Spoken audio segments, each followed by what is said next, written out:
Shalom, adik-adik yang terkasih, dikasih Tuhan kita Yesus Kristus. Apa kabarnya?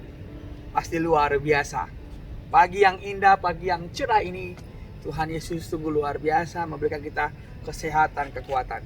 Adik-adik, kita buka Alkitab kita dari Kejadian 9 ayat 1 sampai 3. Kejadian 9, adik-adik yang di rumah, buka Alkitab kita Kejadian 9 ayat 1 sampai dengan 3. Tapi sebelumnya mari kita berdoa. Kami mau bersyukur buat waktu yang Tuhan berikan. Terima kasih buat hari yang begitu indah. Terima kasih buat kesempatan di pagi hari ini. Kami mau belajar merenungkan firman-Mu, berkati kami, berikan kami kesehatan, kekuatan, dan berkat daripada Tuhan. Ampuni salah dan dosa kami Bapa. Mampukan hamba-Mu menyampaikan firman ini sesuai dengan kehendak-Mu, supaya adik-adik yang menerima dapat menangkapnya Bapa. Terima kasih, di dalam nama Tuhan Yesus kami mau sambut berkat Tuhan dan menerima firman-Mu. Amin. Adik-adik yang terkasih, kita buka Alkitab kita di Kejadian 9 ayat 1 sampai dengan 3. Perjanjian Allah dengan Nuh. Lalu Allah memberkati Nuh dan anak-anaknya serta berfirman kepada mereka, beranak cuculah dan bertambah banyaklah, serta penuhilah bumi, akan takut dan akan gentar kepadamu segala binatang yang di bumi dan segala burung di udara, segala yang bergerak di muka bumi dan segala ikan di laut. Ke dalam tanganmu lah semuanya itu diserahkan. Segala yang bergerak, yang hidup akan menjadi makananmu. Aku telah memberikan semuanya itu kepadamu seperti juga tumbuh-tumbuhan hijau. Sedemikian tahu firman Tuhan pada pagi hari ini. Hosiana, haleluya, haleluya, haleluya, haleluya. Adik-adik yang terkasih, apa kabarnya? Tentu luar biasa, tentu sehat, kuat, dan diberkati Tuhan kita Yesus Kristus. Hari ini kita kembali memberikan diri dalam proses persekutuan taruna, beribadah di hari Minggu yang kudus ini bersama dengan keluarga, teman, dan sahabat. Walaupun saat ini pandemi sedang berlangsung, kita bisa melewati online, tapi seperti ini tidak mengurangi rasa kita dalam beribadah. Hari ini Minggu 30 Mei 2021, tema kita berjudul relasi dengan Allah. Suatu siang ketika cuaca sedang sangat panas, seorang anak kecil masuk ke dalam toko es krim. Anak itu melihat-lihat es krim yang tersedia di jejer. Lalu dia bertanya kepada penjaga toko, "Pak, berapa harga semangkuk es krim banana split ini?" Si penjaga toko menjawab, "Untuk semangkuk es krim sebanana split harganya Rp50.000. Anak kecil itu mulai merogoh, adik-adik. Dia merogoh sakunya dan menghitung uangnya sambil dia menghitung dari dalam koceknya. Si penjaga toko mulai tidak sabar. Dia mulai emosi karena anak ini lambat sekali. Si anak ini bertanya kembali, "Pak, berapa harga semangkuk es krim vanilla plain ini?" Tanya anak itu. Dengan ketus, penjaga toko bilang begini, 35.000. Mau yang mana? Wah. Seperti itulah penjaga toko kalau lagi ketus ya adik-adik. Terus kedua, baiklah kata anak kecil itu, "Aku mau semangkuk es krim vanilla plain." Pinta si anak kecil itu. Anak kecil itu lalu duduk di meja. Beberapa saat kemudian datanglah es krim vanilla tadi. Dengan tagihannya, struknya untuk dibayar. Anak itu lalu menghabiskan es krimnya, membayar tagihannya di kasir. Lalu, ketika dia pergi, si penjaga toko itu datang untuk membereskan makanan anak tadi. Yang luar biasanya, si penjaga toko tadi kaget kepala. Kenapa adik-adik? Di bawah mangkuk es krim tadi, anak kecil tadi, dia menitipkan uang 15.000 rupiah tipsnya. Adik-adik bayangkan, dia memberikan tips 15.000 rupiah kepada si penjaga toko. Penjaga toko tadi malu, yang cukup luar biasa. Dia merasa bersalah ketika dia mengasari anak kecil tadi. Adik-adik bayangkan, si anak kecil mampu bisa membeli banana split 50.000 rupiah. Tapi dia mengenggankan dirinya, dia hanya makan es krim vanila seharga 35.000. Dan dia mengorbankan 15.000 rupiahnya untuk diberikan penjaga toko. Adik-adik bayangkan cerita tadi tentang seorang yang terlalu cepat menilai orang lain. Si penjaga toko tadi terlampau mengucilkan, bahkan menganggap anak kecil tadi, meremehkan bahwa anak tadi tidak mampu untuk membeli es krim banana split. Padahal sebenarnya anak itu mampu untuk memakannya, untuk membelinya. Malah ia berbuat baik dengan memberi tip kepada si penjaga toko tadi. Adik-adik yang terkasih, kadang-kadang kita selalu meremehkan orang lain. Bahkan kita cepat menyalahkan orang lain. Bahkan kita cepat menyimpulkan sesuatu hanya karena penampilan luar saja. Ini hal yang cukup buruk, adik-adik terkasih. Dengan perikop kita hari ini adalah hal yang cukup berbeda. Dengan kisah kita hari ini di mana Tuhan tidak pernah salah menilai. Dia memilih Nuh. Tuhan melihat Nuh sebagai orang yang tepat untuk menjalankan visinya Tuhan atau maunya Tuhan. Dan Nuh menjalankan perintah Tuhan. Dia selamat dan ada di air bah. Bahkan keturunannya pun selamat. Karena Tuhan menghukum manusia karena jatuh ke dalam dosa. Padahal pada waktu Nuh membuat bahtera, banyak orang yang menghina, bahkan mencacinya. Banyak orang yang mengolok-olok Nuh. Banyak orang yang merendahkan Nuh. Tapi Nuh terus berbuat, terus melakukan, mengikuti perintah Tuhan. Dan setiap orang melihat, orang menilai, apa yang dilakukan Nuh. Bahkan orang meremehkan, orang salah menilai. Tapi dengan ketekunan dan bersungguh-sungguhnya Nuh, dia menjalankan perintah Tuhan, dia selamat dari air bah. Kejadian 9 ayat 1-3 ini juga merupakan teks yang menceritakan peristiwa setelah Allah selesai menghukum manusia dengan air bah. Di mana pemberitaan kejadian pasal 9 hari ini adalah bagaimana Tuhan menyatakan keadilannya dengan menghukum dosa umat manusia semakin hari semakin jahat dan berbagai aspek dan kondisi bumi yang telah rusak di hadapan Allah dan penuh dengan kekerasan, kebencian, keserakahan, kejahatan, sehingga Tuhan ingin mengembalikan manusia kepada tatanan yang semula. Ini luar biasa, adik-adik terkasih. Dalam Kejadian 1 ayat 26-28, di mana semua yang diciptakan oleh Tuhan sungguh baik adanya sebenarnya melalui perjanjian Tuhan dengan Nuh. Ada dua hal mandat yang diberikan Tuhan kepada Nuh dalam Kejadian 9 ayat 1-3 ini. Mandat yang pertama adalah beranak cuculah dan bertambah banyak untuk memenuhi bumi. Yang kedua adalah manusia berkuasa atas segala sumber daya yang Tuhan sudah berikan. Adik-adik yang terkasih, dikasih Tuhan kita Yesus Kristus, spiritualitas yang dimiliki oleh Nuh memberikan dampak kehidupan bersama. Perjanjian yang Allah adakan bersifat abadi, tidak hanya berhenti di kehidupan di zaman Nuh, tetapi juga di dalam kehidupan saat ini. Kisah ini hendak menyadarkan manusia yang beriman untuk tetap memelihara relasi dengan Allah atau membangun hubungan dengan Allah. Relasi dengan Allah tidak hanya sebatas berdoa atau membaca Alkitab. Relasi itu harus tampak di kehidupan sehari-hari melalui tindakan yang dinyatakan dalam tugas dan tanggung jawab yang Allah percayakan kepada manusia antara saya dan adik-adik sekalian. Melakukan sebuah tanggung jawab yang Allah percayakan di tengah situasi seperti ini tentu tidak mudah, adik-adik. Kita dapat belajar dari sikap Nuh yang berani menunjukkan sikap hidup yang berbeda dari orang-orang sezamannya.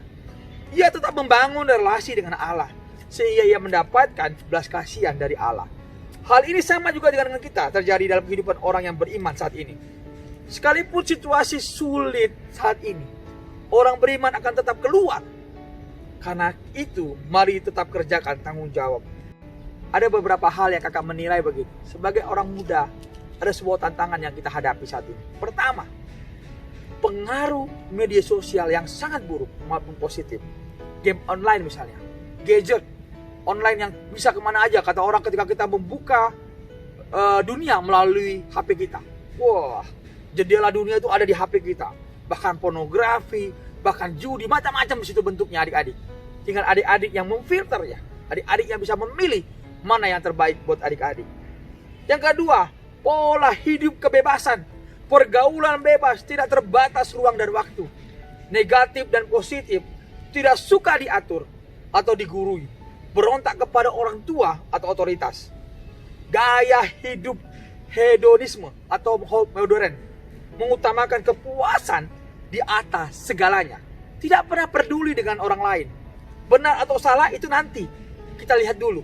Jalankan dulu. Wah, ribut dulu. Itu yang terjadi saat ini. Maraknya kejahatan, tawuran, begal di mana-mana. Ini yang tunggu luar biasa di zaman saat ini, adik-adik. Apakah kita harus seperti itu? Sebagai anak-anak Tuhan, bagaimana upaya kita untuk memenuhi harapan Tuhan sebagai taruna yang menjadi partnernya Allah atau teman kerjanya Tuhan? Hubungan dengan topik kita pada hari ini, bagaimana kita membangun hubungan, relasi dengan Tuhan. Apakah anak-anak remaja sekarang mungkin atau dapat bergaul dengan Tuhan? Itu mustahil atau tidak? Tergantung dari adik-adik. Bagaimana hubungan adik-adik dengan Tuhan? Tuhan ingin memiliki relasi dengan kita. Tuhan ingin kita memiliki relasi dengan Tuhan. Salah satu sifat Tuhan adalah Maha Hadir, omnipresent, yang tidak dibatasi oleh ruang dan waktu. Dia hadir di mana-mana. Dan kapan saja kita memanggil nama Tuhan, Dia selalu hadir. Sebagai orang remaja yang masih sangat sedikit pengalaman, kita perlu tuntunan Tuhan. Kita perlu penyertaan Roh Kudus, adik-adik. Akan mengajari kita bagaimana menjalani sebuah hidup proses hingga mencapai masa depan yang terbaik dari Tuhan. Bahkan Roh Kudus akan menghibur kita dalam segala duka kita, bahkan ketika kita putus asa dan merasa sendiri. Adik-adik yang terkasih, fakta banyak anak-anak remaja sekarang lebih tertarik menghabiskan waktu berjam-jam untuk bermain game online daripada membaca firman Tuhan.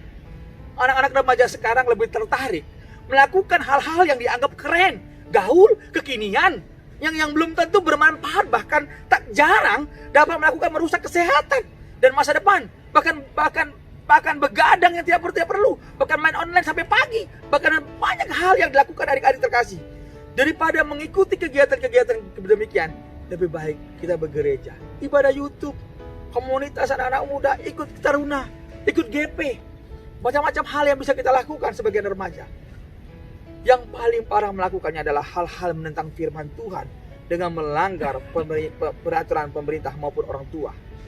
Balap liar, bahkan tawuran, melanggar peraturan lalu lintas, tidak menghormati orang tua. Adik-adik terkasih, kita harus sadar, kita merenungkan panggilan Tuhan buat kita sebagai anak-anak yang muda. Ayo kita mulai, kita lakukan yang terbaik buat kemuliaan, untuk hormat, kemuliaan bagi Tuhan. Ini demikian adik-adik terkasih, pembacaan kita hari ini. Untuk mengakhiri, kakak ada sebuah cerita begini. Seorang tukang kayu tua yang sudah bekerja puluhan tahun mulai berasa jenuh, dan dia merasa juga tubuhnya sudah semakin tua dan agak tidak bisa bekerja. Ia lalu memantapkan dirinya untuk berbicara dengan ownernya atau pemilik perusahaannya yang ia bekerja tentang rencana ia pensiun. Dia mulai memberanikan diri menyampaikan kepada ownernya bahwa, pemiliknya bahwa, Pak, saya ingin pensiun. Saya ingin berhenti bekerja karena faktor usia saya. Mendengar cerita tersebut, ownernya atau pemilik perusahaan tukang kayu tersebut sedih dan merasa akan kehilangan. Tapi sebelum dia berhenti bekerja, si owner pemiliknya bilang begini, berapa minggu kemudian saya akan memberikan kamu sebuah proyek besar. Apakah kamu mau bekerja? Si tukang kayunya bilang, iya, siap Pak, saya akan melakukannya. Berapa minggu kemudian datanglah sebuah proyek baru yang diberikan kepadanya. Itu dengan membuat sebuah rumah. Si tukang kayu tadi kaget. Ketika dia diberikan proyek, membangun sebuah rumah pasti cukup lama. Di sini tidak akan selesai pasti dengan waktu sebentar. Dia kaget diberikan malah mendapat kerjaan yang menumpuk dari ownernya. Si owner bilang begini kepada tukang kayu, kerjakan ini, proyek rumah ini, maksimalkan, buat yang terbaik. Ini menjadi persembahan buat kamu. Yang terakhir adalah membuat sebuah rumah yang menjadi mengagumkan nantinya. Si owner bilang begitu kepada si tukang kayu. Tukang kayu bilang, iya Pak. Tapi apa yang terjadi?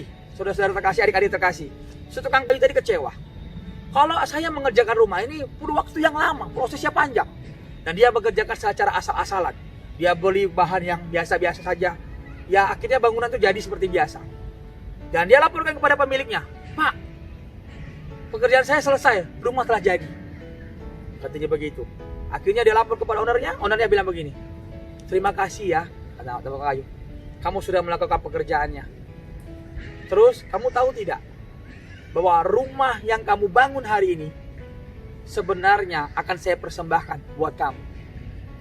Apa yang terjadi adik-adik yang terkasih? Si tukang bilang dia malu dan dia sedih kepada adik-adik terkasih. Bahwa ternyata terakhir proyek yang dia kerjakan adalah diberikan untuk dia. Terkadang kita sebagai manusia lupa, terlalu egois untuk melihat dan tidak mengakhiri semua dengan indah. Padahal di akhir cerita bahwa rumah itu dipersembahkan buat dia. Demikian adik-adik yang terkasih, melalui kitab ini kita belajar menjadi orang yang berbuat dengan tulus hati, dengan ikhlas, tidak bekerja dengan asal-asalan, dan kita dipilih karena yang terbaik di antara yang terbaik. Melalui kitab ini juga kita mengartikan sejarah yang kita yakini adalah suatu kebenaran yang hakiki tentang keagungan dan kebesaran Tritunggal dalam merancangkan dan melakukan ciptaannya di langit dan di bumi dan segala isinya. Amin. Adik, mari kita bersatu dalam doa. Kami mau bersyukur buat kasih Tuhan dalam kehidupan kami hari ini. Kami mau belajar firman Tuhan yang cukup luar biasa mengingatkan kami. Ketika Tuhan memilih Nuh menjadi yang terbaik, ketika dia menjalankan tugasnya, dia selamat dari air bah. Dan Tuhan memberikan ia untuk beranak cucu lah, bertambah banyaklah.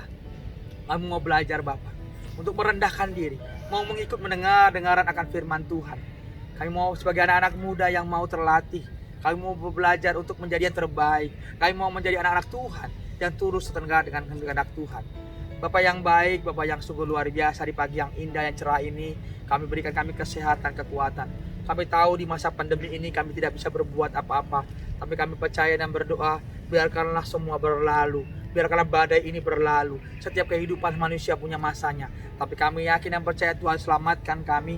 Tuhan jagai kami dalam kehidupan kami. Terima kasih, berkati kami anak-anak taruna GPIB Zebulon terutama. Berikan roh hikmat, kebijaksanaan, kesehatan, kekuatan daripada Tuhan. Ampuni salah dan dosa kami ketika kami tidak sesuai dengan kehendak Tuhan. Tuhan, kami mau berdoa buat adik-adik taruna GPIB. Tuhan jagai sertai, berikan kepintaran, roh hikmat, berikan kekuatan, berkati orang tua terkasih adik-adik. Berkati adik-adik, saudara-saudara, Tuhan jagai. Biarkanlah taruna ini menjadi berkembang, bertumbuh dalam iman, dalam pelayanan kami. Berkati semua para pelayan-pelayan-Mu, Tuhan berkati.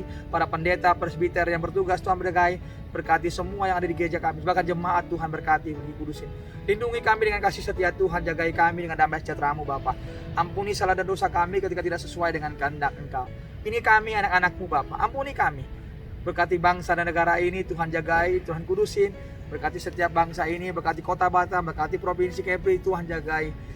Tuhan, kami tahu dalam masa-masa sulit ini banyak hal yang kami tidak mengerti, tapi kami yakin dan percaya Tuhan berkenan. Berkati juga adik-adik dalam tugas, dalam sekolahnya, dalam pelayanannya, Tuhan jagai, sertai. Apapun mereka dan tumbuh kembangnya, Tuhan menyertai Bapa. Ampuni salah dan dosa kami dalam nama Yesus, Tuhan kami Yesus Kristus, Tuhan yang mengajarkan kami berdoa. Bapa kami yang di sorga, kuduskanlah nama-Mu, datanglah kerajaan-Mu, jadilah kehendak-Mu di bumi di sorga. Berikanlah kami pada hari ini makanan kami yang secukupnya, seperti kami juga mengampuni orang yang bersalah kepada kami. Dan jauhkan kami daripada percobaan, tapi lepaskan kami daripada jahat, karena Engkau yang punya kerajaan dan kuasa dan kemuliaan sampai selama-lamanya. Amin. Adik-adik yang terkasih, kita akhiri ibadah kita ini. Mari kita berdoa dan bersyukur. Kita bangkit berdiri untuk memuliakan nama Tuhan. Bapa kami yang di sorga, terima kasih untuk ibadah ini. Berkati kami, berikan kami kekuatan, jagai kami dalam masa pandemi ini Bapak. Tutup bungkus kami dengan cinta kasih Tuhan. Lindungi kami, keluarga kami, bahkan adik-adik kami. Kami menyerahkan hidup dan kehidupan kami, bahkan masa depan kami di tangan pengasihan Tuhan. Biarlah damai sejahtera daripada Tuhan kita Yesus Kristus yang memberkati kita dari sekarang sampai selama-lamanya. Amin.